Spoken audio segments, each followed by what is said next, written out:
Assalamualaikum warahmatullahi wabarakatuh. Kembali lagi dengan saya Umi Nadifah di channel Dosen PAUD, channel pendidikan anak usia dini.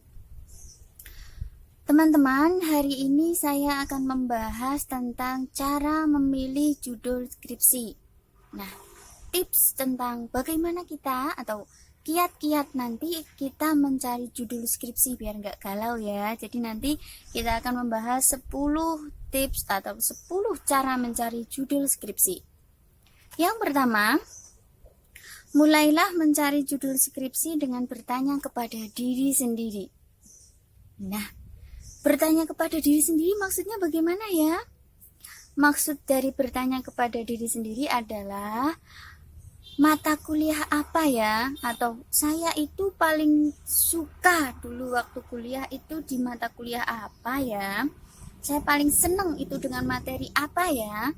Jadi melalui apa yang kita sukai, materi yang kita sukai, mata kuliah yang kita sukai, maka di situ kita akan menemukan judul skripsi, tentunya dengan mencari masalah yang ada dalam materi yang kita sukai. Loh, yang kita sukai itu yang bagaimana? Nah, kadang ada yang bingung, saya suka mata kuliah apa ya, kayaknya semua suka deh. Nggak mungkin. Nah, jadi mata kuliah yang disukai itu yang sekiranya bukan berarti karena dosennya ganteng kita jadi suka mata kuliahnya, jadi pengen banget ikut kuliah itu terus karena dosennya ganteng. Tidak.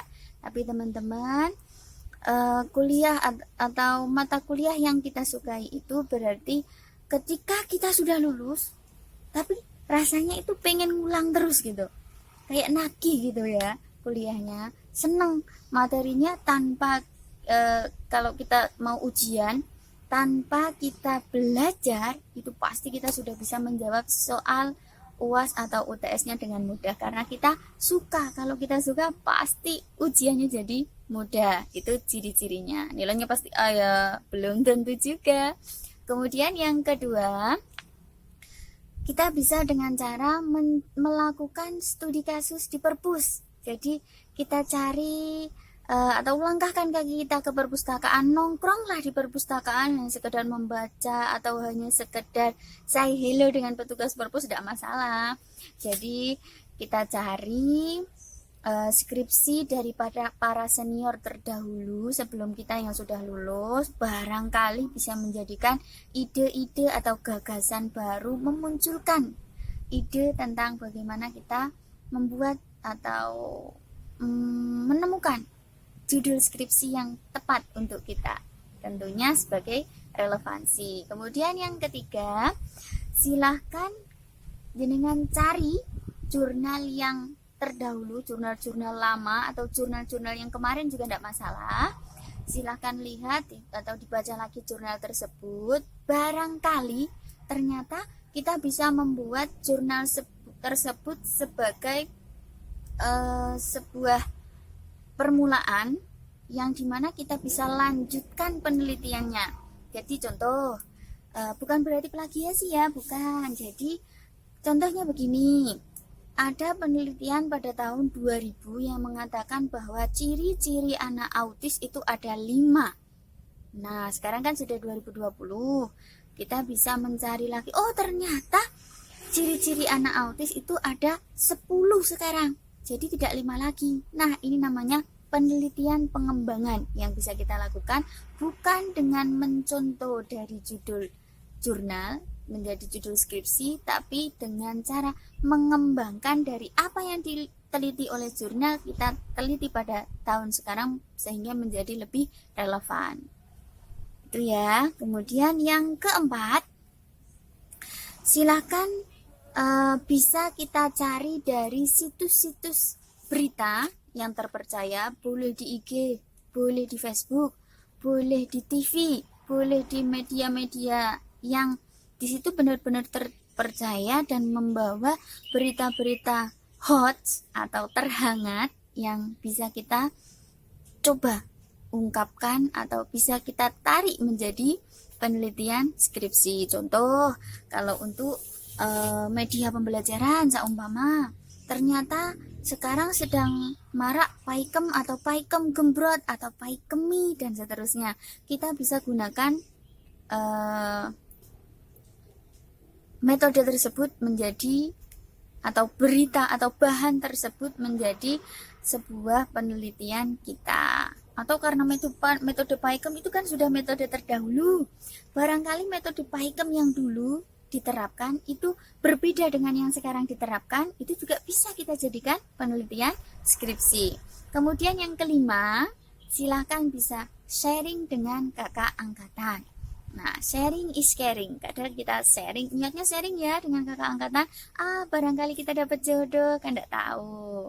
Nah, teman-teman, sharing dengan kakak angkatan itu salah satu fungsinya adalah tentang bagaimana kita mengungkapkan pendapat kita, mengungkapkan unek-unek kita tentang materi-materi yang kita sukai tadi, dengan sharing dengan kakak angkatan.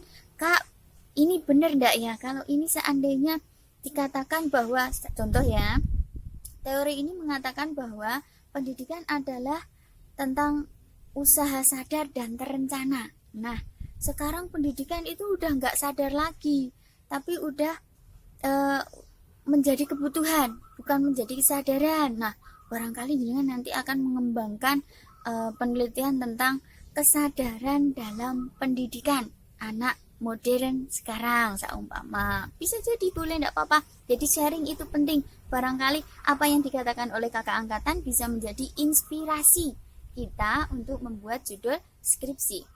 Kemudian yang keenam, karena kita sudah lama sekali tidak mengikuti kelas dalam mata kuliah atau kelas perkuliahan, bisa saja kita sesekali menjadi mahasiswa selundupan. Nah, ini asik teman-teman. Ketika kita jadi mahasiswa selundupan, bahasanya mahasiswa selundupan ya, biar kita asik ya.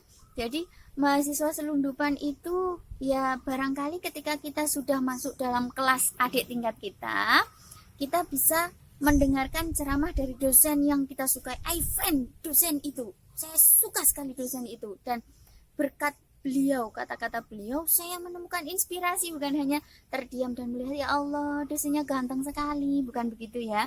Jadi kita melihat dari apa yang disampaikan oleh dosen tersebut yang mungkin kita sudah lama sekali tidak mendengarnya, dan ternyata ini bisa dijadikan sebagai judul skripsi saya nanti, dan dosen ini saya ajukan sebagai dosen pembimbing saya.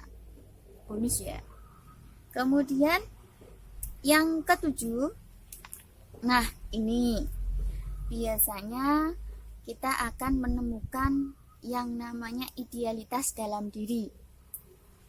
Saya juga pernah mengalami masa idealitas dalam diri. Maksudnya apa? Saya sebagai mahasiswa harus lulus dengan skripsi tema terbagus. Ya, enggak apa-apa sih sebenarnya kalau kita mampu membuat tema terbagus dalam jurusan kita, enggak masalah, itu bagus, itu sebuah prestasi. Tapi kalau itu menjadi buruk ketika kita memaksakan, saya harus punya skripsi terbagus, atau IPK saya harus terbagus yang pernah ada, atau IPK saya harus 4,00. Jadi kita mahasiswa lulusan sempurna, itu enggak mungkin ya, meskipun ada. Jadi lupakanlah idealitas jenengan semua bahwa IPK tinggi itu penting ketika lulus, tapi turunkan sedikit high kelasnya kita turunkan sedikit, dan sampaikan pada diri jenengan semua bahwa yang penting saya lulus tercepat. Pasti orang tua saya bahagia, dan saya cepat lulus, saya cepat melalui tahapan proses kehidupan saya yang selanjutnya. Kemudian yang ke-8, nah ini bisa kita sinkronkan teman-teman. Kalau kita membuat skripsi dan berangan-angan ingin melanjutkan studi lanjut di jenjang S2 atau magister, kita bisa gunakan tema judul skripsi atau judul skripsi, mencari judul skripsi yang nantinya kita bisa gunakan sebagai judul tesis juga. Jadi penelitian tahap pertama saya lakukan di skripsi, kemudian penelitian tahap kedua saya lakukan di jenjang magister, dan kemudian penelitian tahap ketiga saya lakukan di jenjang doktor. Ini tidak masalah biasanya untuk penelitian yang berbau meneliti sesuatu dalam jarak longitudinal. Nah, itu boleh banget. Kemudian yang ke-9, ini juga termasuk salah satu dari galaunya anak-anak. Kenapa? Saya itu sebenarnya sudah ada ide, Bu. Tapi saya itu ragu untuk menjadikannya sebagai judul skripsi. Nah, caranya bisa dengan sharing dengan dosen terdekat, boleh. Atau dosen yang mungkin jenengan pernah menyukai dalam tanda kutip ya, saya ngefan banget dengan dosen tersebut karena ketika bapak dijak diskusi, ketika bapaknya kita ajak diskusi itu kita nyambung banget. Nah, ini bisa juga. Atau ketika kita sudah punya wali studi, kita sharing dengan wali studi, tidak masalah. Atau bahkan ketika kita sudah punya pembimbing, penunjukan pembimbing, kita sharing dengan dosen pembimbing. Pak, apakah yang saya pikirkan ini bisa dijadikan judul skripsi? Apakah yang saya pikirkan ini benar-benar bisa, atau masalah yang saya bawa ini bisa dijadikan penelitian untuk skripsi saya? Nah, itu tidak apa-apa. Jadi kita boleh sharing lah ya dengan dosen-dosen yang kita pilih sendiri. Jadi yang kita nyamannya dengan siapa, boleh. Kemudian yang ke-10. Yang ke-10 ini biasanya mahasiswa aktivis. Biasanya kalau mahasiswa aktivis itu kan kadang ikut-ikutan sama penelitiannya dosen ya. Penelitian dosen itu kadang ada hibah dan yang lain sebagainya itu. Nah, ketika jenengan semua atau jenengan pernah merasakan jadi salah satu anggota dalam penelitian dosen, itu adalah kesempatan emas yang pernah ada. Sudah pernah mengikuti penelitian dosen, ternyata bingung mau menentukan judul skripsi apa. Ingat kembali, itu jenengan apa dengan dosen, diingat kembali. Setelah diingat, barangkali bisa menjadi ide untuk menentukan judul skripsi jenengan semua. Jadi teman-teman, tidak menutup kemungkinan sesuatu hal terkecil yang ada dalam lingkungan kita atau sesuatu hal terkecil yang ada di lingkungan kita ternyata bisa kita jadikan judul skripsi. Seremeh apapun yang ada di sekitar kita, bisa saja kita jadikan judul skripsi.